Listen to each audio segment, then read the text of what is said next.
सिख लोग भी गाते हैं, एक सतगुरु निराकार अकाल मूर्त, एक सतगुरु तो बाकी गुरु झूठा गुरु। क्या हो गए? झूठा, झूठे गुरु हो गए। क्यों? क्योंकि वो सदैव आत्मा जो सत्य है, सदा काल है, कभी नष्ट नहीं होती, अविनाशी है, उस आत्मिक स्वरूप में रहने वाला है। इस कलयुगी तामसी सृष्टि में भी आता है, तमो प्रधान कामी कांटे में आता है, तो भी सात्विक स्टेज में रहता है, आत्मिक स्टेज में रहता है कि देवहन में आता है।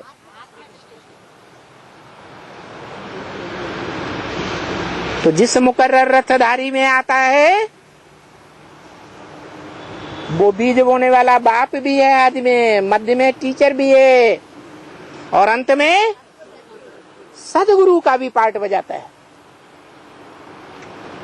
सदगुरु, जब सदगुरु मिला दलाल।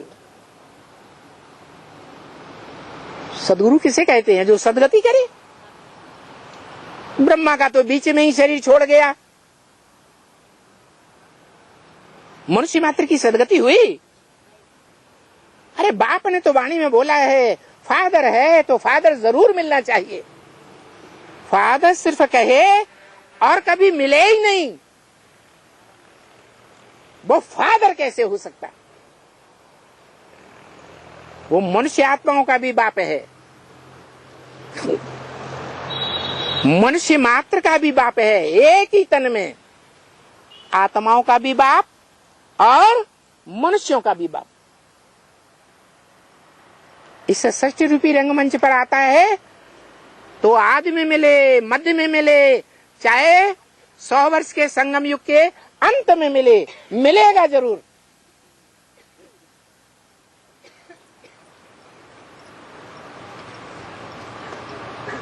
उसका चित्र भी साक्षात्कार में बना करके दे दिया। झाड़ का चित्र, जिसमें ऊपर शंकर बैठा हुआ है, पुराने से पुराना चित्र है। पुराने यज्ञ में जो प्रतियां छपाई गई थी, वो ढेर की ढेर प्रतियां अभी भी रखी हुई है।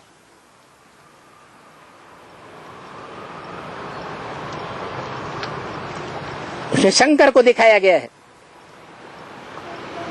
झाड़ में से आत्माएं, नीचे से आत्माएं ऊपर जा रही है, शंकर के चारों ओर से गुजरती हुई। जो बाप ने बोला है, तुम आत्मा रूपी बच्चों को नैनों पर बिठा कर ले जाऊंगा, देवभान में रहेंगे तब ले जाऊंगा, या आत्मिक स्थिति में स्थित होंगे तब ले जाऊंगा। 500-700 करोड़ मनुष्यों में से कोई ऐसी आत्मा बचेगी जो आत्मिक स्थिति में स्थित हुए बगैर बाप के घर में पहुंच जाए।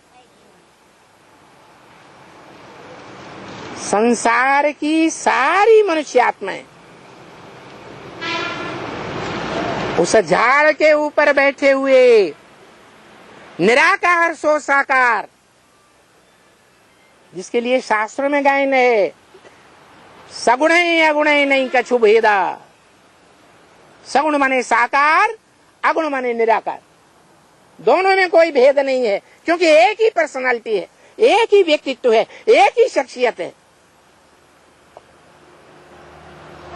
एक ही शरीर में वो सदैव निराकारी स्टेज में रहने वाली आत्मा भगवान बाप, गॉड फादर, और जिस मनुष्य तन में आती है वो मनुष्य वाली आत्मा एक ही शरीर में विराजमान होते हैं। आत्मिक स्थिति में देखा जाए, आत्मा रूपी बच्चों के रूप में देखा जाए, तो उन बच्चों में जो आत्मिक रूप में स्थिर होने वाले बच्चे हैं, परम धाम में जाकर के रहते हैं बाप के घर में, जिसे सोल वर्ल्ड कहा जाता है। उन बच्चों में बड़ा बच्चा कौन है? जो आत्मिक रूप में मनुष्य का जन्म लेने वाले बच्चे हैं 500-700 करोड़, उनके बीच में कोई बड़ा भाई है? कौन है? शंकर है? शंकर जो झाड़ पर बैठा हुआ दिखाया गया, जिसके लिए बोला है कि फादर है तो फादर जरूर मिलना चाहिए।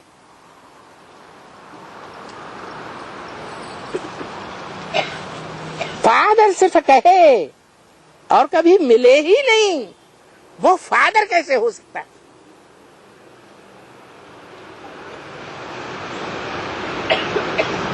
तो सारी मनुष्य सृष्टि का बाप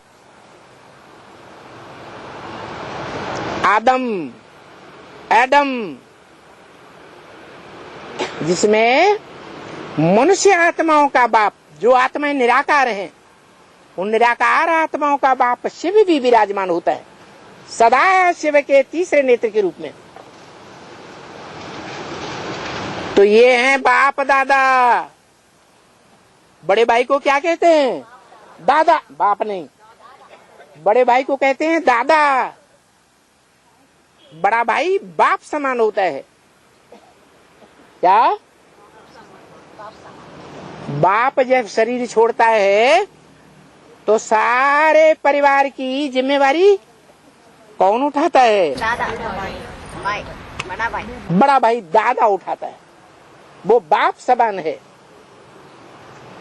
शिव बाप आकर के 100 वर्ष के संगम युग में उस बड़े बच्चे को विश्व की बादशाही देकर जाते हैं।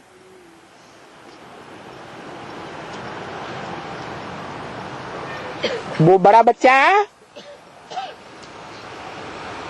जिसके लिए बोला है, मुरली में बोला है क्या?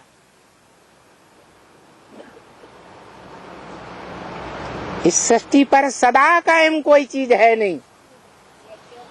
क्या? इस सृष्टि पर सदा कायम कोई चीज है नहीं। सदा कायम एक शिव बाबा है।